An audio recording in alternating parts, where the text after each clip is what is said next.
Europe at the beginning of the third millennium. A continent of bustling cities and high-tech industries. A continent of 8-lane motorways, high-speed trains, and places like this. The deep countryside of Transylvania in Romania.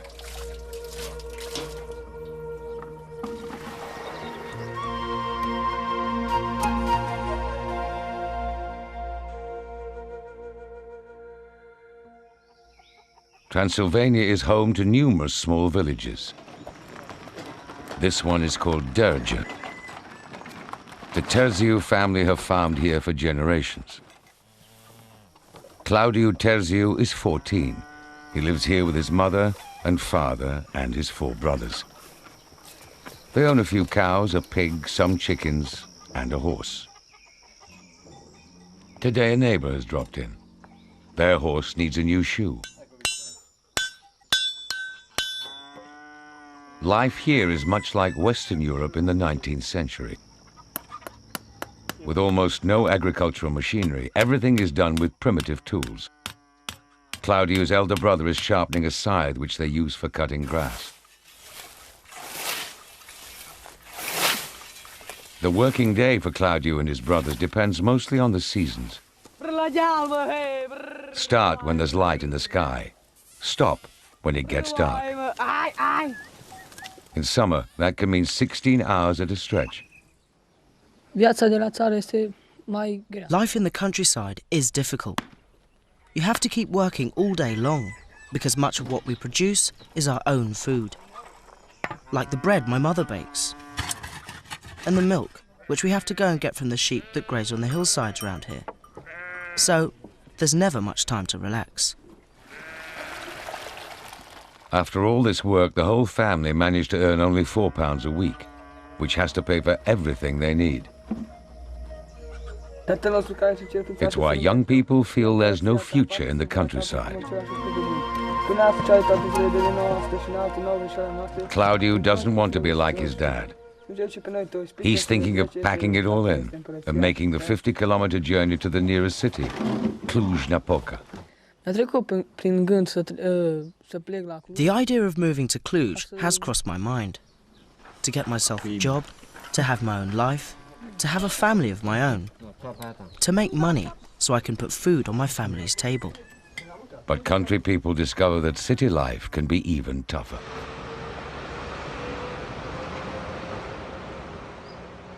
Cluj-Napoca is the capital of Transylvania. About 380,000 people live here. Many have no money or home, and no one to turn to for help. The remainder survive through luck, corruption, smuggling, crime, and genuine hard work. Cora Silvestru was born here. She goes to a secondary school in the city. I'm 13 and I live in a block of flats with my mom and dad. There are many people in Cluj who are very poor compared with us. They can only afford to buy bad quality stuff in cheap Russian and second-hand shops. But I'm able to wear quite fashionable clothes, so I know I'm lucky. All the money in our home comes from my dad, who's a scientist. Emil Silvestru is a geologist, and he spent much of his life working at the University of Cluj. Emil remembers the time just over 10 years ago when Romania had reached the point of being almost completely destroyed. Its industry, its environment, its housing, and its agriculture. The destruction was caused by one of the worst dictatorships Europe has ever known. It was led by a man called Nicolae Ceausescu, a communist. Many people thought he was completely mad. We mustn't forget that one of the first things the communists did was to send the educated people of Romania to prison camps in an attempt to kill them all.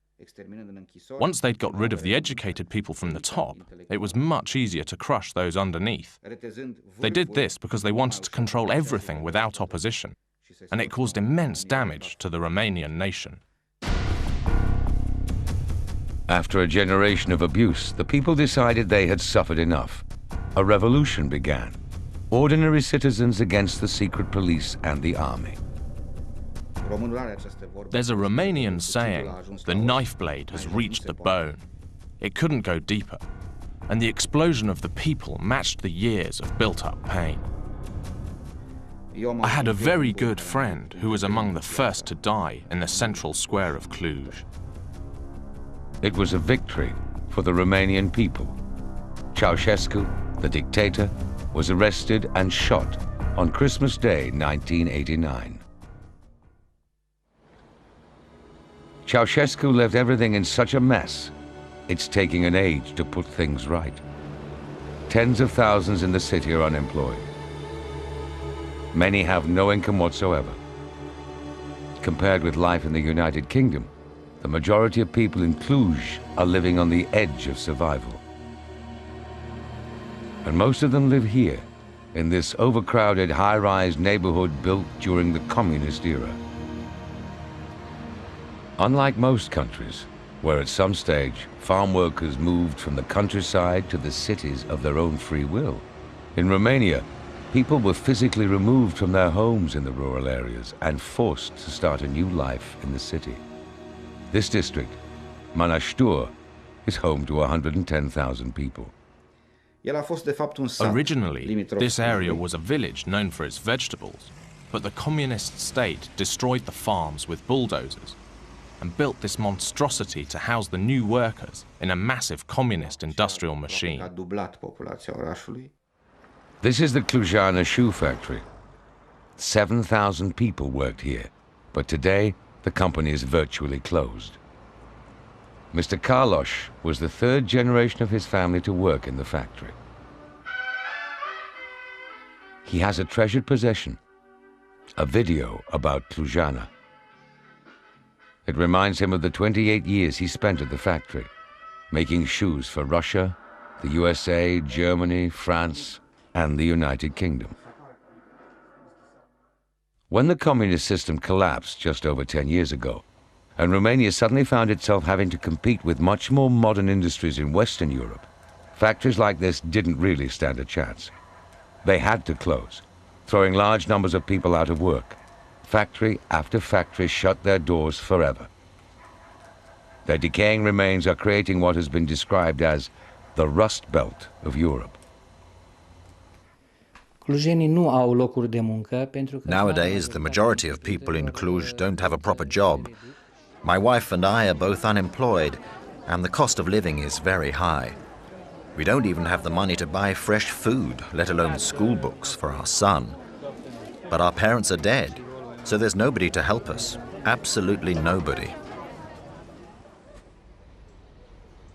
For many, the only solution has been to start a private business of their own. Daniel Roșca is one of the many who came from the countryside to work in industry. He spent his working life as an electrician in a state-owned factory, but he could see the writing on the wall. He left before it shut down and set up a small car repair business with his son.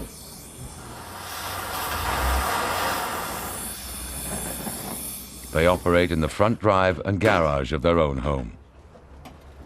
The most common vehicle in Romania is the Dacia, which people have a particular knack of repairing when things go wrong, as they frequently do. Here in Romania, people can't afford a new car every year or so because our economy isn't that developed. Most people have to fix their own cars to keep them running. So I thought I'd build a small car repair workshop. I did this to increase our income and have a better life. We've seen on television how hard work has brought a better life for other countries, so we want to follow in their path of democracy. Gradually, despite many ups and downs, some Romanian city dwellers are beginning to enjoy a better quality of life. There are things in the shops that Mr. Silvestru only dreamt of 10 years ago. Cora and her friends are off to Benetton. For most Romanians, shopping for clothes isn't a common everyday thing. Most girls like shopping, so I often go with my friends to see what's new. problem is that anything fashionable is really expensive in Romania. It can cost several months' wages just for a dress for a party. We have to save for a long time to afford the clothes we like, so buying them's a real treat. As the gap between rich and poor widens, some extraordinary sights are beginning to appear in the streets. The difference between the old and the new gets bigger and bigger. Even the basics of everyday life have been almost completely neglected. The roads, for instance, are in a terrible state. Money from the European Union is helping to patch them up. The Cluj water supply is also getting special attention. The city receives its water through leaky, rusty pipes. Many were installed more than 100 years ago. Everything you see here, old water pipes, pumps, electric motors, tanks, are pieces of the Cluj water supply system. This new pipe is part of a £27 million investment by the European Union. It brings water from the reservoir to a new treatment facility, which will deliver decent water to the population. With cities like Cluj taking a long time to get back on their feet, it may well be that one of Romania's best hopes for the immediate future lies in quite a different place: the countryside. Romania's range of scenery is striking. The sort of stuff that would stand out in any holiday brochure. Like here in the Carpathian Mountains, where bears and wolves still live. There are areas of the country that have stayed truly wild. Even more important, perhaps, the Romanian countryside really is, by European standards, untouched, above and below ground.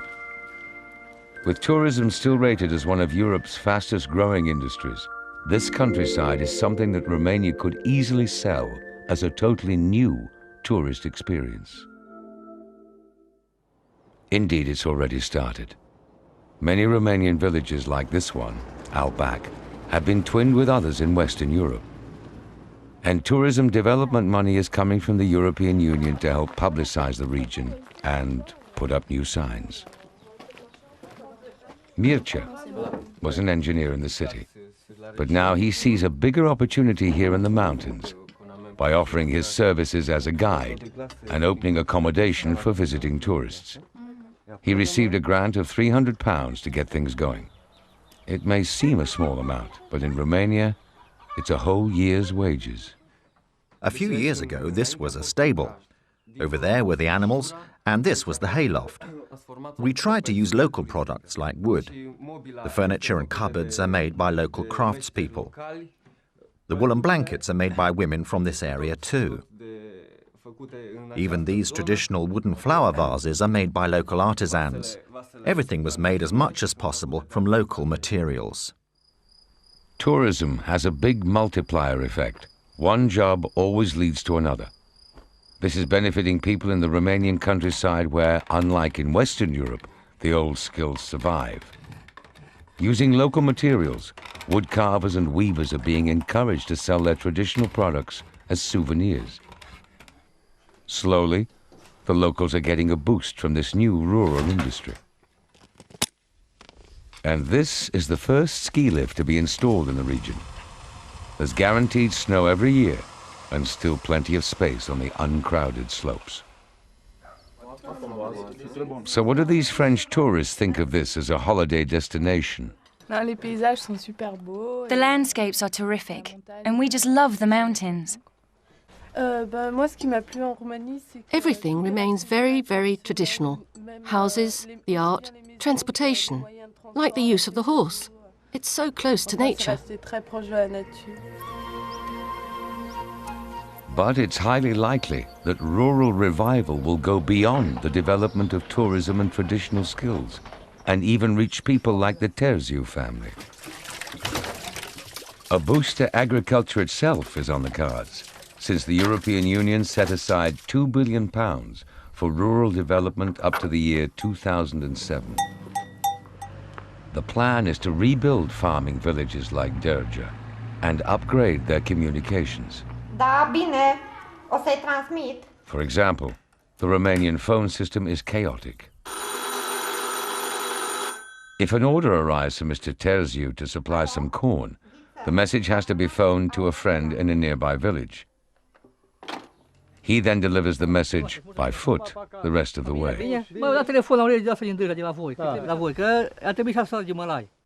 Also, farming is on such a small scale it's difficult to make a profit.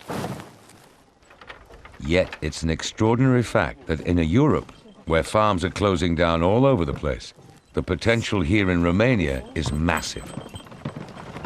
The country possesses first-class, fertile farmland, which was once known as the wheat basket of Europe. Investment could bring new tools, and above all, tractors and trucks. This horse-drawn cart will take 5 hours to reach the nearest market. The solution is very simple. With rural investment, Romania can become Europe's wheat basket all over again. Gradually, the unemployed are returning to where they belong, the countryside, to start working the land again.